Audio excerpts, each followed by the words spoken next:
कुछ ही दिनों में जया पार्वती व्रत की शुरुआत होने वाली है। खास तौर पर कुंवारी कन्याएं अच्छे पति की कामना के साथ जया पार्वती का व्रत रखती है।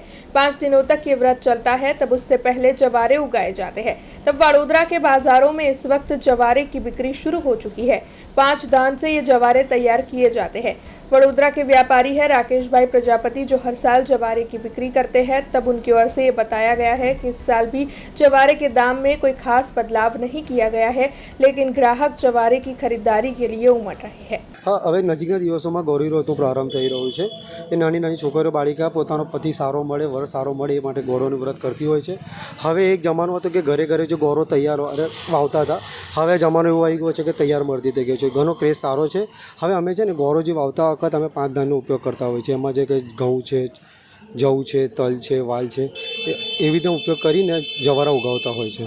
નવો ટ્રેન્ડમાં એવું છે કે ગૌરો તૈયાર થઈ ગઈ છે ને હવે જે પહેલાં લાકડાના બી આવતી હતી, હવે લોકો પ્લાસ્ટિકમાં પણ એ લોકો અમે ઉગાડતા થઈ ગયા છે। જેવો જેવો ગ્રાહકની ડિમાન્ડ હોય છે એવી રીતે અમે ઉગાડતા રહીએ છીએ। પ્રદૂષણ તો નથી રહેતો, પણ એવો બી એમાં પણ અલગ અલગ જાતના કુંડા આવતા હોય છે અને છાબડીઓ ટાઈપ જ આવતી હોય છે। એ રીતે વધતું હોય છે। ભાવમાં તો જે ગયો વખત હતો 80-100 ને એ રીતના ભાવ છે। मतलब हमसे जुड़े रहने के लिए हमारे YouTube चैनल को सब्सक्राइब करें और नई वीडियो की नोटिफिकेशन के लिए बेल आइकॉन को दबाएं।